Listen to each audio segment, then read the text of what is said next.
and thank you very much for your interest in this presentation entitled Digital Literacy and the Future of English Teachers, a case study at the Spanish National University of Distance Education. This project, this research, has been carried out by my colleague Francisco Javier Palacios-Hidalgo, and I am Cristina Huertas-Abril. We both work for the University of Córdoba in Spain, and I will be presenting this research on behalf of the team. Um, well, there's no doubt that today's world is living through unprecedented changes in every sphere of human life, and as an important aspect of human beings' socialization, education has also undergone a drastic evolution and revolution in recent decades. In this context, learning modern foreign languages and developing technological and digital skills among learners have become a major concern in the education systems of many European countries. As a result of the increasing internationalization of the world societies, the power of English as a global language, high mobility rates, and the power of information and communication technologies. This link between foreign languages education and technology has been extensively studied in the specialized scientific literature. However, the application of technology in modern foreign language teaching and the skills of the teachers involved still need to be further studied to continue improving the quality of teaching. And this is also connected, as we can see on the screen, with the emphasis on the development of students' competencies over remote learning. Moreover, it is nowadays essential mastering ICTs, that is information and communication technologies, because they are directly connected to the necessary skills to function in the 21st century society, but also for learning. Okay, and in all the cases, this is related to the so-called 21st century skills that are usually associated to soft skills. Moreover, in the case of the digital competence, this is one of the key competencies identified for lifelong learning and modern language teaching and learning by two key European institutions. On the one hand, by the European Parliament and the Council in 2006, and also by the Instituto Cervantes, that it's the Spanish referent for teaching and learning Spanish as a foreign language in 2012. In the case of digital competence, the European Parliament and the Council of the European Union define it as that competence that involves the confident and critical use of information society technology for work, leisure, and communication. It is underpinned by basic skills in ICT, the use of computers to retrieve, assess, store, produce, present, and exchange information, and to communicate and participate in collaborative networks via the internet. So, as we have been saying in the previous slides, two key objectives, two key aims of today's education are learning foreign languages and developing digital skills.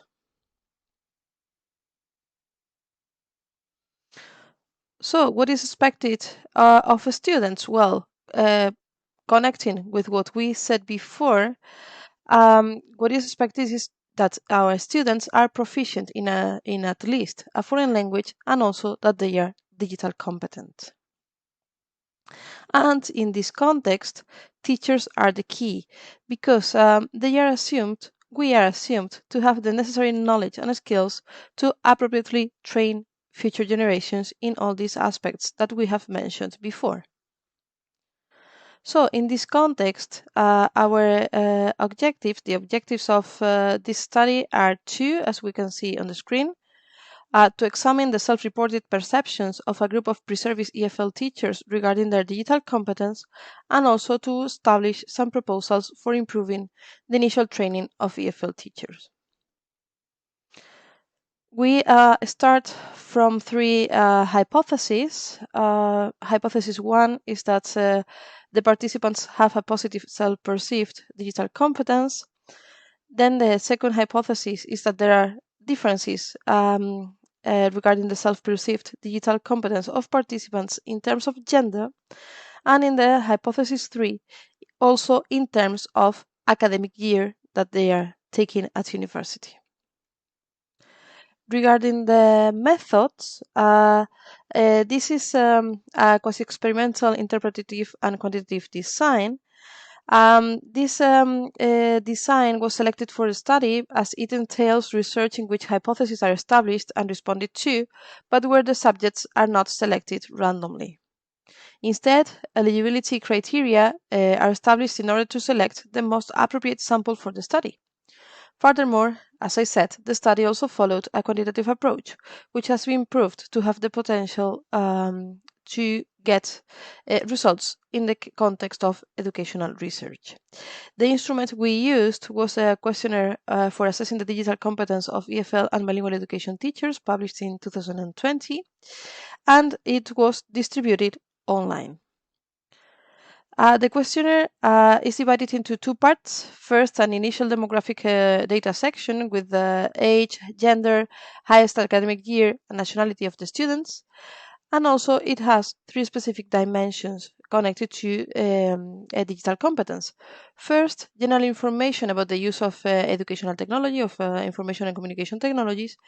Then about teachers' digital competence, and finally regarding the Common Digital Competence Framework for Teachers and its portfolio.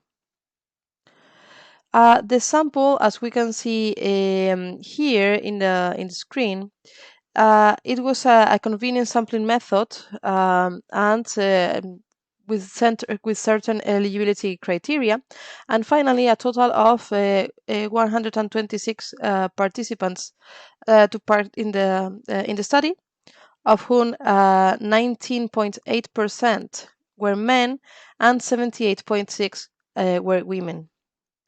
And there was a participant that identified themselves as non-binary. The ages ranged from 18 to 59, okay, with an average age of 37.55 years. And 6 different nationalities were found, Spanish being the most common, but also considering that there were Italian, Greek, Portuguese, Canadian, and Romanian participants. And in relation to the highest academic year in which the participants were enrolled, the great majority were in the 4th year of their degree, followed by the 3rd, the 2nd, and finally the 1st.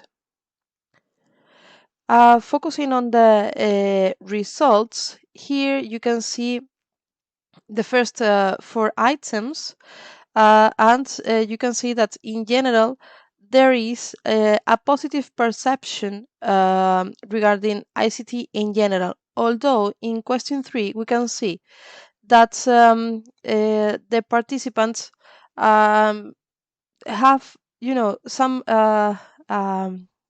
problems regarding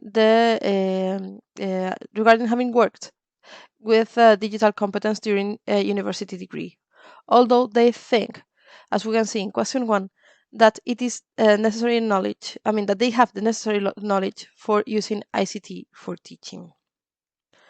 Focusing on the second part of the questionnaire, we can see here again that the tendency in general is positive, with most of the answers being agree or totally agree.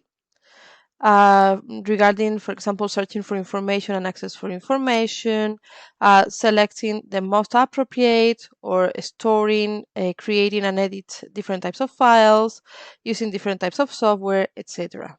So in general, you can see here that the perceptions are positive. And finally, focusing on the Common Digital Competence Framework for Teachers and the portfolio, we can see that here the results are different from the previous, because although they consider that it's important for them to know the level of digital competence, as shown in question 14, the reality is that they in general don't know how to assess their level, or in some cases, as you can see here in question 12, they don't know how to improve it. And here we can see that most of them haven't been able to assess their digital competence using the digital competence portfolio, or they don't know the common framework of teachers' digital competence. So we can see here the positive perceptions of their abilities, although they haven't worked enough on digital competence during university. Although UNED, that is the university, uses technologies extensively, and in general, they are not aware of the common framework of teachers' digital competence and do not know how to improve or assess their digital competence. Moreover, when comparing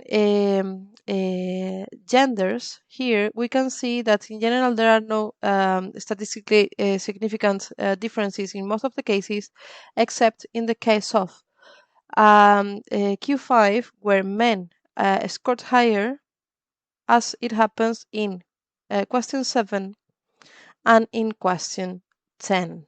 Okay, so in this case is the search, access, information, data, and digital context. This was question 5.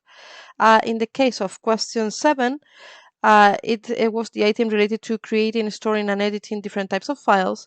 And the case of question 10 is the item I know tasks that can be done with the use of technologies to improve how I teach English as a foreign language or in bilingual education. So, as we can see here, men scored higher, showing a higher self-perception, and in general, men consider themselves more prepared than women in terms of this context that we have been working with. And finally, results corroborate previous results. Focusing on the case of academic year, we can see that there are only significant differences in the case of question 1, okay, in which students from the third year are those who score higher. This item was, I think that I have the necessary knowledge for using ICT for teaching. Okay, so as you can see here, the significance is in favor of third year students.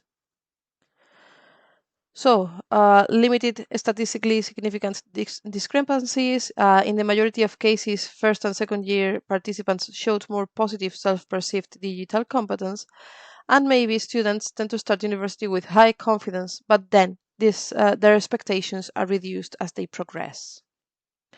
So, revisiting the hypothesis regarding hypothesis 1, participants have a positive self-perceived digital competence. This hypothesis has been confirmed, okay, although there are some lack of knowledge that is a little bit worrisome. Also, in the case of gender differences, in general, the hypothesis has been confirmed. Also, we must bear in mind that only 3 items had statistically significant differences. Okay, and finally, in the case of hypothesis 3, this is rejected because respondents tend to give similar responses regardless of the highest academic year in which they are, and we only found statistically difference in a single item. So, yeah, in this case, in general, we need to reject this hypothesis. So, how to improve EFL teacher initial training? Well, an efficient model for the development of teachers' digital competence is needed, but also the awareness on the importance of digital competence among future teachers, regardless their specialization, and especially in the context of the pandemic and the post-pandemic. And teacher training centers should be evaluated periodically in order to diagnose the ICT culture prevailing at them. Okay, so these are 3 key ideas. These are the references that we used for this presentation. That we hope you like it. And in case that you have any doubt or comment, here you can find our emails, and we will be more than happy to answer all your comments and questions. So thank you very much, and we hope you enjoyed it. Thank you.